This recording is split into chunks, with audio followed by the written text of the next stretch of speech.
Bismillahirrahmanirrahim. Dengan menyebut nama Allah yang Maha Pengasih lagi Maha Penyayang. Assalamualaikum warahmatullahi wabarakatuh. Semoga keselamatan dan rahmat Allah serta berkahnya terlimpah curahkan pada kita semua. Sebelum saya jelaskan tentang syariat, tarekat, hakikat, dan makrifat, mari kita tahu dulu kapan datangnya istilah-istilah tersebut. Istilah tersebut sebenarnya zaman Rasulullah tidak ada. Istilah tersebut muncul ke generasi yang ketiga dari Rasulullah Sallallahu Alaihi Wasallam, yaitu setelah Rasulullah, sahabat Nabi, tabi'in, tabi'in. Setelah ke generasi ketiga itulah munculnya para tasawuf pada abad ke-11 5 Hijriah. Nah, sekarang kita sudah mengetahui asal mula istilah syariat, tarekat, hakikat, dan makrifat. Pertanyaannya, apa sih itu syariat, tarekat, hakikat, dan makrifat? Yang pertama, syariat. Syariat adalah hukum dan aturan Islam yang mengatur seluruh sendi kehidupan umat muslim. Selain berisi hukum dan aturan, syariat Islam juga berisi penyelesaian masalah seluruh kehidupan ini. Maka oleh sebagian penganut Islam, syariat Islam merupakan panduan menyeluruh dan sempurna seluruh permasalahan hidup manusia dan kehidupan di dunia ini. Syariat yaitu segala aturan yang sudah ditentukan oleh Allah Subhanahu wa Ta'ala atau aturan yang sudah dilegalisasi oleh Rasulullah Sallallahu Alaihi Wasallam yang berkenaan dalam soal akidah, masalah hukum baik haram dan halal. Syarat atau rukun disebut yang mengatur hubungan manusia dengan penciptanya atau sesama manusia. Dalam syariat, aturan sudah baku dan tidak dapat dirubah. Tidak seperti ilmu fikih yang dapat dirubah. Dalam ilmu tasawuf, syariat adalah mengatur amal ibadah dan muamalat secara lahir. Dalam tingkatan ini, membahas soal amalan hati atau batiniah atau rohaniyah disebut tasawuf dan ilmu bagi amalan lahir. Dalam tingkatan ini, syariat itu diibaratkan suatu benih biji yang akan kita tanam.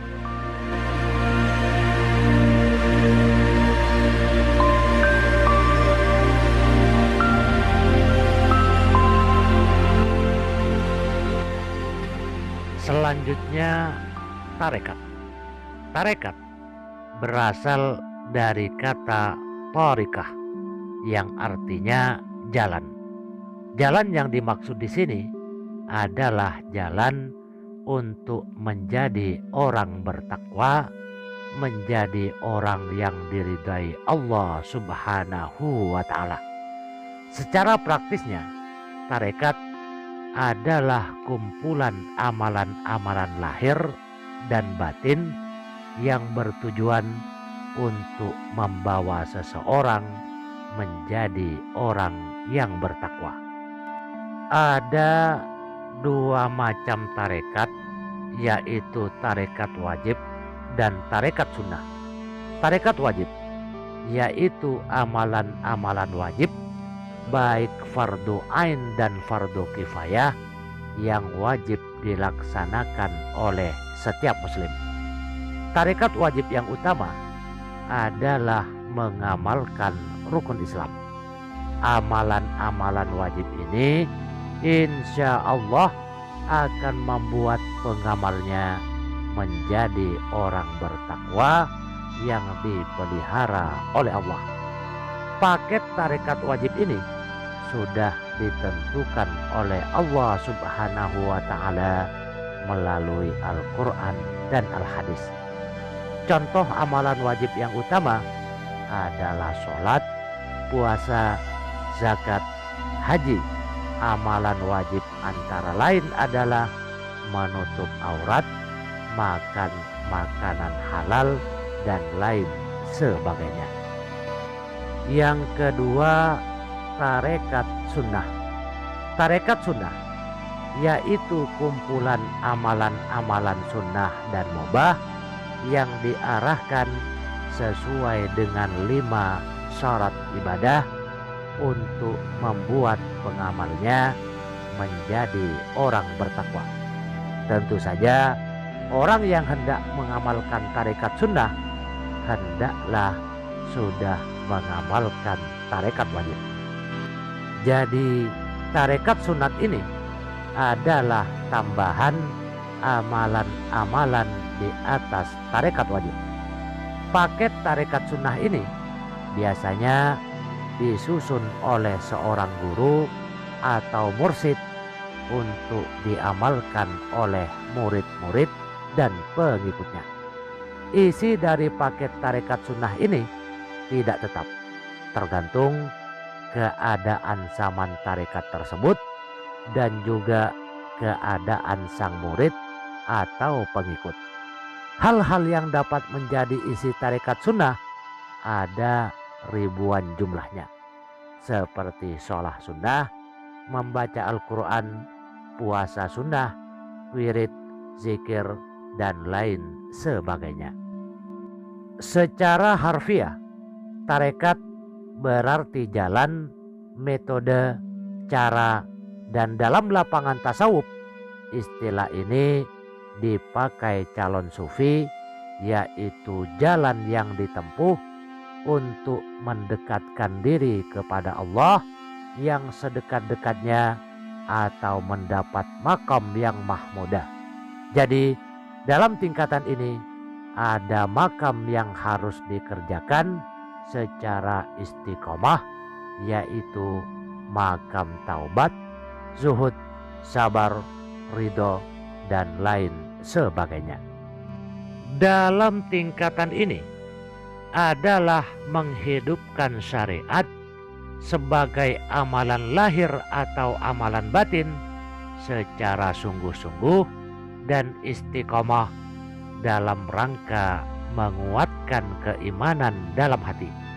Pada tingkatan tarekat ini diibaratkan menanam benih biji atau syariat tumbuh menjadi kecambah atau sebatang pokok yang bercabang dan berdaun.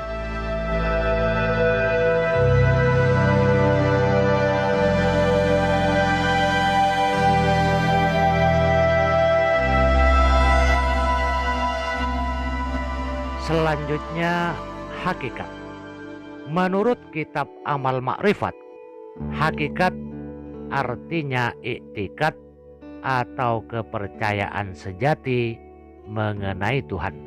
Maka hakikat ini pekerjaan hati, sehingga tidak ada yang dilihat, didengar selain Allah, atau gerak dan diam itu diyakini dalam hati pada hakikatnya adalah kekuasaan Allah. Istilah bahasa hakikat berasal dari kata al-haq yang berarti kebenaran. Kalau dikatakan ilmu hakikat berarti ilmu yang digunakan untuk mencari suatu kebenaran. Hakikat yang berarti kebenaran atau benar-benar ada. Orang-orang sufi menjadikan Allah sebagai sumber kebenaran dan meyakini seyakin-yakinnya tiada yang lebih indah kecuali mencintai Allah Subhanahu wa Ta'ala dan mentaatinya. Hakikat ini akan dicapai seseorang setelah mencapai makrifat yang sebenar-benarnya. Dan dalam tingkatan ini benar-benar tiada tabir atau hijab dengan Allah. Artinya sinyal kita benar nyambung kepada Allah, sehingga ada di antara kita yang memiliki indera keenam. Hakikat dapat diibaratkan buah. Jadi biji benih atau syariat pada tingkatan tarekat menjadi batang yang bercabang, berdaun, dan jika pada tingkatan ini kita amalkan buah dari tarekat, akhlak, bisa menahan nafsu, sabar, tawadu, kita akan memperoleh buah atau makam mahmudah. Jadi dengan Allah tiada hijab atau tiada tabir atau penghalang lagi.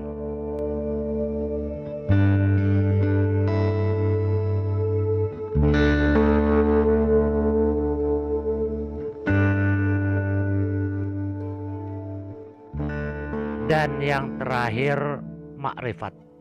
Istilah makrifat berasal dari kata al-ma'rifah yang berarti mengetahui atau mengenal sesuatu. Dan apabila dihubungkan dengan pengamalan tasawuf, maka istilah makrifat di sini berarti mengenal Allah ketika sufi mencapai makam dalam tasawuf. Kemudian istilah makrifat ini dirumuskan oleh beberapa ulama tasawuf. Dr. Mustafa Sahri mengemukakan salah satu pendapat ulama tasawuf yang mengatakan makrifat adalah ketetapan hati dalam mempercayai hadirnya wujud yang wajib adanya, yaitu Allah yang menggambarkan segala kesempurnaannya. Syekh Ihsan Muhammad Dahlan Al-Qadiri mengemukakan pendapat Abu Thayyib As-Samiri yang mengatakan makrifat adalah hadirnya kebenaran Allah pada sufi dalam keadaan hatinya selalu berhubungan dengan nur ilahi. Imam Al-Qusairi mengemukakan pendapat Abdurrahman bin Muhammad bin Abdullah yang mengatakan makrifat membuat ketenangan dalam hati sebagaimana ilmu pengetahuan membuat ketenangan dalam akal pikiran. Barang siapa yang meningkat ma'rifatnya, maka meningkat pula ketenangan hatinya. Ma'rifat arti secara umum adalah yang dilakukan orang alim yang sesuai dengan maksud dan tujuan ilmu sendiri. Sementara ma'rifat menurut Al-Ghazali ialah pengetahuan yang meyakinkan, yang hakiki, yang dibangun di atas dasar keyakinan yang sempurna atau hak al-yakin. Ia tidak didapat lewat pengalaman indriawi, juga tidak lewat penalaran rasional, tetapi semata lewat kemurnian kalbu yang mendapat ilham atau limpahan nur dari Tuhan sebagai pengalaman kasifi atau irfani. Dan ma'rifat menurut bahasa adalah mengetahui Allah Subhanahu wa ta'ala. Ma'rifat menurut istilah adalah sadar kepada Allah Subhanahu wa ta'ala, yakni hati menyadari bahwa segala menemukan, bergerak, berdiam, berangan-angan, berfikir dan sebagainya semua adalah Allah Subhanahu wa ta'ala yang menciptakan dan yang menggerakkan. Jadi semuanya dan segala sesuatu adalah billah. Makrifat sebagai pengetahuan yang hakiki dan meyakinkan.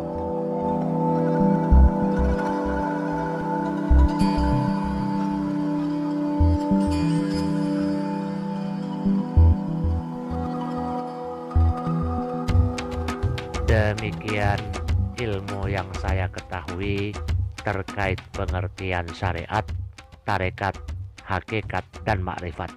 Semoga bermanfaat dan kurang lebihnya mohon maaf yang sebesar-besarnya. Wabillahi taufik wal hidayah. Wassalamualaikum warahmatullahi wabarakatuh.